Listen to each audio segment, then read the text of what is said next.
Hello friend, आप सभी का जीके बाई अनु क्लासेज में स्वागत है।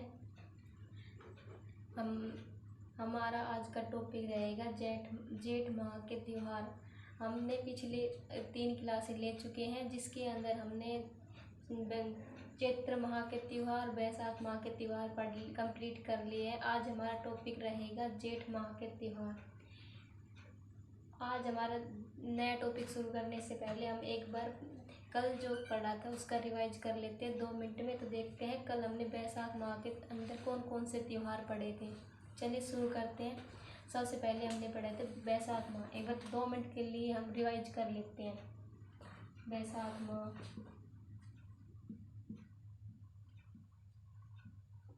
बैसाख माह में हमने 3 त्यौहार पढ़े थे। इधर हमने पढ़ा था कृष्ण पक्ष, इधर हमने पढ़ा था शुक्ल पक्ष। कृष्ण पक्ष में हमने एक कौन सा त्यौहार पढ़ा था? धींगा गवर, यानी कि बैठमार गणगौर, धींगा गवर। और इधर हमने पढ़ा था अक्षय तृतीया। ये भी तीज को मनाई जाती है, और तीज को शुक्ल पक्ष की तीज को मनाई जाती है अक्षय तृतीया, जिसे हम आखा तीज के नाम से जानते हैं। 2 मिनट का रिवाइज है, जो हमने कल पढ़ा था उसका 2 मिनट के लिए रिवाइज कर लेते हैं। फिर हमने पढ़ा था पूर्णिमा को मनाया जाता है बुद्ध पूर्णिमा।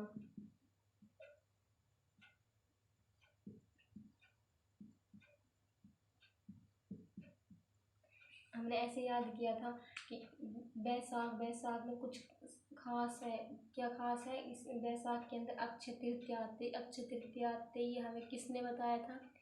ये हमें बुद्ध जी ने बताया था। बुद्ध जी ने बताया कि बुद्ध पूर्णिमा। ये बात सुनते ही कृष्ण जी क्या करने लग गए थे? धींगा धींगा। इस ऐसे हमें बैसाख माह के त्योहार याद करते हैं कि कृष्ण पक्ष में धींगा गवर और शुक्ल पक्ष में अक्षय तृतीया और बुद्ध पूर्णिमा। फिर हमने पढ़ा था अक्षय तृतीया को किस नाम से जाना जाता है और अक्षय तृतीया को किसकी स्थापना हुई थी। तो हमने देखा था कि अक्षय तृतीया को आखा तीज के नाम से भी जाना जाता है और एक अबूझ सावा के रूप में माना जाता है अक्षय तृतीया को। इस दिन बीकानेर और एक बड़ी रियासत उदयपुर की स्थापना मानी जाती है, और इसी दिन परशुराम जयंती भी मनाई जाती है। ये हमने कल की क्लास में देख लिया था। और साथ ही हमने देखा था कि इसी दिन सतयुग की शुरुआत भी मानी जाती है। बीकानेर मतलब सतयुग की शुरुआत मानी जाती है अक्षय तृतीया। अगर हमने कल नहीं लिखा हो तो ये भी नोट कर लेना आप। तो चलिए आज हम शुरू करते हैं जेठ माह के त्यौहार। छोटे छोटे से टॉपिक हैं, ऐसा आप साथ साथ लिखते रहना। तो आज हम शुरू करते हैं जेठ माह के त्यौहार। ये हमारा कल का रिवीजन हो गया। आज शुरू करते हैं जेठ माह के त्यौहार। जेठ बोल सकते हैं या आप बोल सकते हो जेठ। किसी ने भी ऐसे डायग्राम बनाएंगे जैसे हमने चैत्र माह के, बैसाख माह के बनाए थे, ऐसे ही। इधर लिख लीजिए कृष्ण पक्ष, इधर लिख लीजिए शुक्ल पक्ष।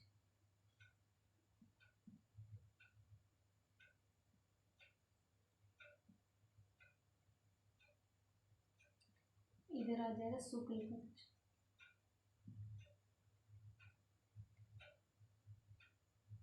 आप पहले सुनते रहे, देखते रहे, ताकि आपको याद हो जाए। दोबारा आप फिर देख के नोट बना लेना, ठीक है? तो इधर देखिए, सबसे पहले जेठ माह में कौन सा आता है? जेठ माह में कृष्ण पक्ष में एक ही त्यौहार आता है। जैसे कि हमने बैसाख माह में देखा था कि कृष्ण पक्ष में एक ही त्यौहार आता है, धींगा गवर। उसी प्रकार जेठ माह में भी बस एक ही त्यौहार आता है, वो आती है मावस, यानी कि बड़ मावस बोल सकते हैं उसको हम, या फिर जेठ माह की मावस बोल सकते हैं। तो आप लिख लेते हैं हम इसको बड़ मावस।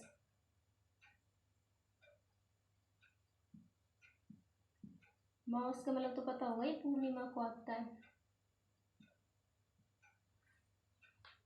आप सर की फर्स्ट क्लास में हमने चर्चा की थी। इधर कृष्ण पक्ष में मावस आती है पूर्णिमा को 15 तारीख को, और इधर 15 तारीख को पूर्णिमा आती है। तो 15 तारीख को बड़ मावस। इस बड़ मावस को इधर ही बट सावित्री व्रत भी किया जाता है इस बड़ मावस को। तो नोट करके लिख लेना, या फिर यहीं पे लिख लो बट सावित्री व्रत।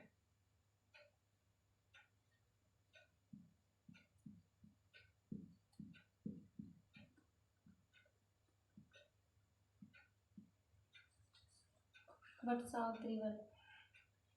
फिर इधर देखते हैं हम कौन कौन से त्योहार मनाए जाते हैं। इधर आते हैं 3 तारीख को मनाया जाता है प्रताप जयंती, महाराणा प्रताप जयंती।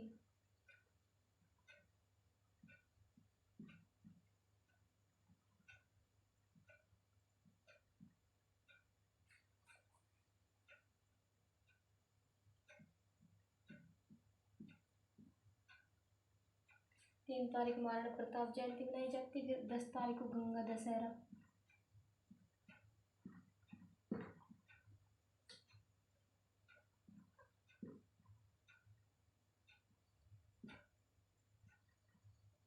फिर 11 तारीख को आती है निर्जला एकादशी।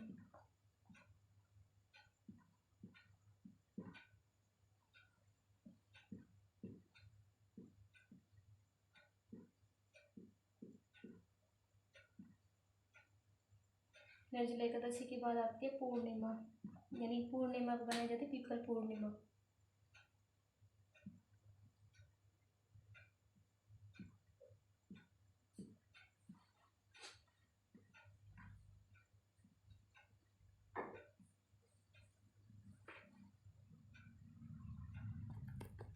पीपल पूर्णिमा।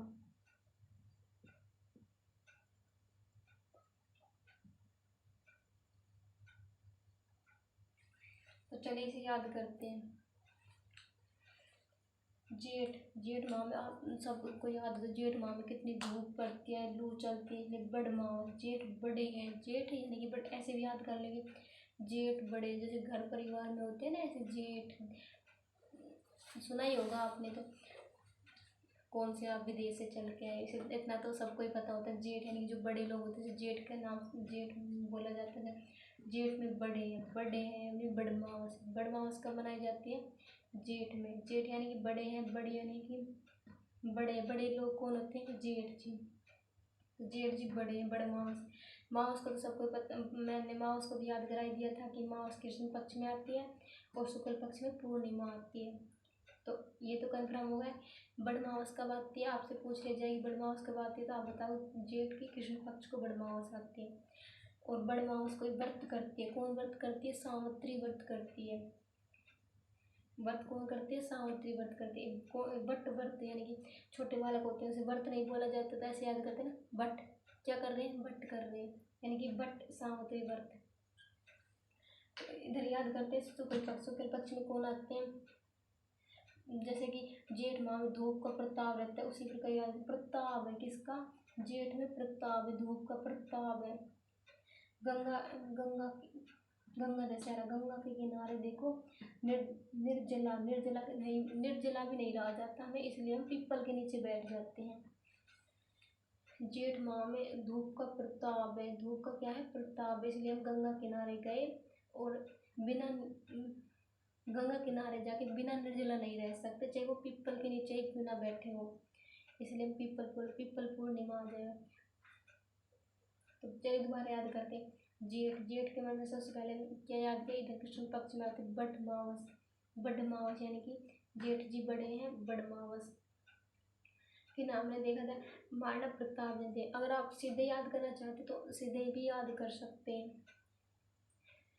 जैसे जेठ में शुक्ल पक्ष में सबसे पहले हमने देखा प्रताप, देखा प्रताप किसका देखा? गंगा का देखा, कि वो बिना निर्जला के पीपल के नीचे बैठे, बिना। आप कैसे भी याद कर सकते हैं, ऐसे भी याद करके हमने जेठ में गए और वहाँ पर प्रताप देखा किसका? गंगा का प्रताप देखा कि वो बिना जल ग्रहण किए यानी कि निर्जला पीपल के नीचे बैठी है। उसका प्रताप देखा कि किसका प्रताप देखा? महाराणा प्रताप, यानी प्रताप देखा महाराणा प्रताप का। किसका प्रताप देखा? गंगा, गंगा यानी गंगा दशहरा। गंगा दशहरा क्या प्रताप देखा? कि हमने देखा कि बिना जल के यानी कि निर्जला बैठी है। कहाँ बैठी है? पीपल के नीचे, यानी पीपल पूर्णिमा। तो ये हो गए हमारे जेठ माह के त्यौहार, छोटे छोटे। इसके साथ ही हम एक आषाढ़ माह के त्यौहार भी कर लेते हैं। हमने देखा था सबसे पहले हमने पढ़ा चैत्र माह, चैत्र माह पढ़ा। चैत्र के बाद बैसाख, बैसाख के बाद हमने जेठ पढ़ा, जेठ के बाद हमारा आता है आषाढ़। चलो आज आषाढ़ टॉपिक भी देख लेते हैं एक बार। छोटे छोटे टॉपिक हैं, कर लेते हैं साथ साथ। अगर बड़ा टॉपिक होगा तो एक ले लेंगे।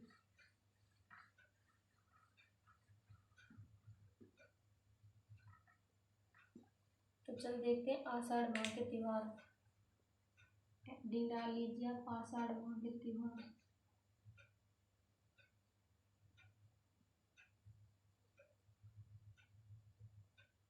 आषाढ़ माह के त्योहार।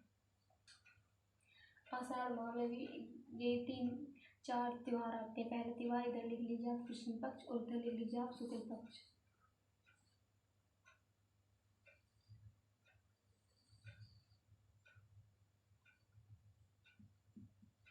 कृष्ण पक्ष, इधर आ जाएगा शुक्ल पक्ष।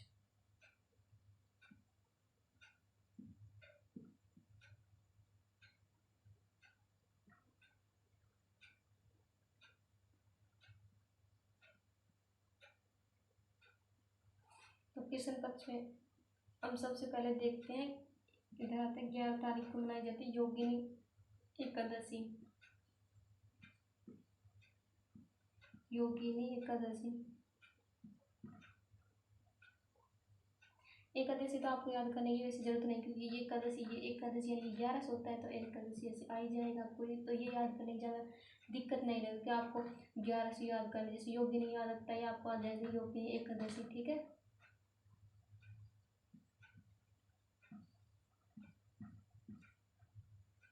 योगिनी एकादशी। फिर इधर आता है 9 तारीख को भड़ला नवमी।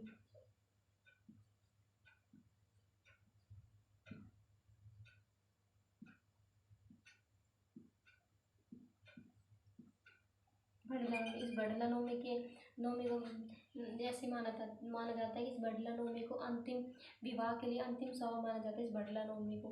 फिर इसके बाद सावा बंद हो जाते हैं, ऐसे बोलते हैं ना देव सो गए, तो वो अंतिम सावा ही भड़ला नवमी का ही माना जाता है। फिर जो कार्तिक आती है उसके अंदर सावा चालू होते हैं, वो भी हम पढ़ेंगे किस 11 किस कौन से 11 को सावा चालू होते हैं। फिर आता है देव सोनी एकादशी। एक आती है देव उठने 11, एक आती है देव शामी 11।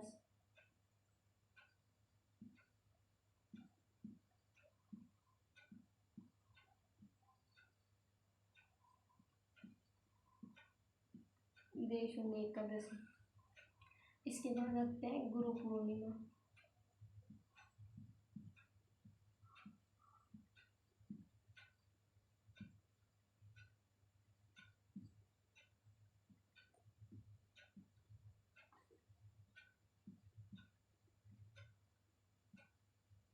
इस गुरु पूर्णिमा को व्यास पूर्णिमा भी बोला जाता है।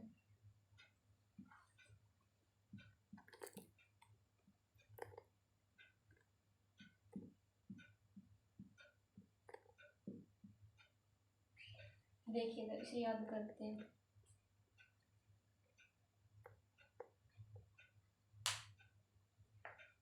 सबसे पहले आषाढ़ माह के अंदर हम देखते हैं कृष्ण पक्ष के 2 पक्ष होते हैं, कृष्ण पक्ष और शुक्ल पक्ष। कृष्ण पक्ष में हमें देखा कि योगिनी एकादशी आती है। योगिनी एकादशी के बाद आती है भड़ला नवमी। भड़ला नवमी शुक्ल पक्ष की आषाढ़ शुक्ल नवमी को आती है भड़ला नवमी। फिर आषाढ़ शुक्ल 11 को आती है देवशोनी एकादशी। फिर आती है आषाढ़ शुक्ल पूर्णिमा, यानी कि आषाढ़ पूर्णिमा ही बोल सकते हैं। आषाढ़ पूर्णिमा को आती है गुरु पूर्णिमा या व्यास पूर्णिमा। तो देख शुरू करते कैसे,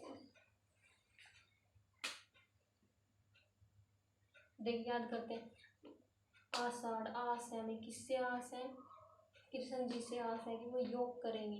कब करेंगे, आषाढ़ में योग करेंगे। कृष्ण जी से आस है कि वो योग करेंगे। योग एकादशी यानी कि आषाढ़ में कृष्ण पक्ष की एकादशी को योगिनी एकादशी आती है। कृष्ण आस है हमें कृष्ण जी से कि वो योग करेंगे। क्यों करेंगे, क्योंकि वो हम देखें, मतलब कि पहले कृष्ण पक्ष को याद करें फिर शुक्ल पक्ष को बाद में करेंगे। पहले देखिए हमें कृष्ण जी से आस है योग करने की। कृष्ण जी योग करेंगे कि ये हमें आस है, हमें क्या आस है, कृष्ण जी योग करेंगे। यानी आषाढ़ कृष्ण पक्ष को योगिनी एकादशी मनाई जाती है। फिर देखिए शुक्ल पक्ष में, शुक्ल पक्ष के अंदर सबसे पहले आती है भड़ला नवमी। भड़ला नवमी के भड़क गए, कौन भड़क गए, हम लोग जैसे कि ये कहते हैं ना कि एक तरीके से अपने के ऊपर ही ले लीजिए। जैसे भड़ला नवमी की अंतिम सावा है, भाई जल्दी जल्दी शादी कर लो, फिर क्या हो जाएंगे, देव सो जाएंगे। लोग भड़क गए कि जल्दी जल्दी शादी कर लो, फिर देव सो जाएंगे। ये बात किसने बताई हमें? गुरुजी ने बताई। कब बताई? गुरुजी ने बताई हमें ये बात। एक हमने याद किया था बुद्ध जी ने हमें क्या बताया था कि वैशाख के अंदर हमें याद करा था, गुरुजी ने बताया कि अक्षय तृतीया है। अक्षय तृतीया कृष्ण जी को बताया था जब हमने कृष्ण जी ने धींगा धींगा किया था। इधर गुरुजी बता रहे हैं कि देव सो जाएंगे, इसलिए सब भड़क गए कि भड़ला नवमी की जल्दी जल्दी शादी कर लो, फिर देव सो जाएंगे। इसलिए सिखा दे, भड़ला नवमी को कहा जाता है कि विवाह के लिए अंतिम सावा के रूप में माना जाता है। अगर आपसे कोई कभी क्वेश्चन आ भी जाए कि ये बताओ कि भाई विवाह के लिए अंतिम सावा कौन सा माना जाता है, तो ये आंसर में ये होगा भड़ला नवमी। ठीक है,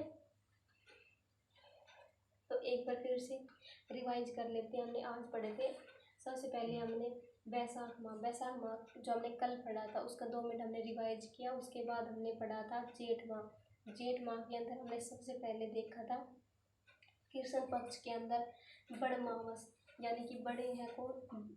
जेठ जी। बड़मावस याद की थी हमने। फिर बड़मावस के बाद हमने शुक्ल पक्ष में देखा, जेठ शुक्ल पक्ष में हमने देखा था कि प्रताप, किसका प्रताप देखा? गंगा का प्रताप देखा था कि वो बिना जल के हैं और पीपल के नीचे बैठी हुई है। क्या देखा था हमने कि वैशाख शुक्ल के अंदर देखा था कि हमने प्रताप देखा था गंगा ने, यानी प्रताप जयंती, फिर गंगा दशहरा, फिर योगिनी निर्जला एकादशी, यानी कि बिना जल के बैठी है पीपल के नीचे, पीपल पूर्णिमा। फिर हमने पढ़ा था आषाढ़ माह के त्यौहार। आषाढ़ माह के त्यौहार के अंदर हमने सबसे पहले देखा कृष्ण पक्ष, फिर हमने शुक्ल पक्ष लिखा। कृष्ण पक्ष में हमने सबसे पहले देखा कि योगिनी एकादशी। हमें आस है किससे? कृष्ण जी से कि वो योग करेंगे। हमें आस है कृष्ण जी से कि योग करेंगे, यानी कि आषाढ़ कृष्ण पक्ष में योगिनी एकादशी।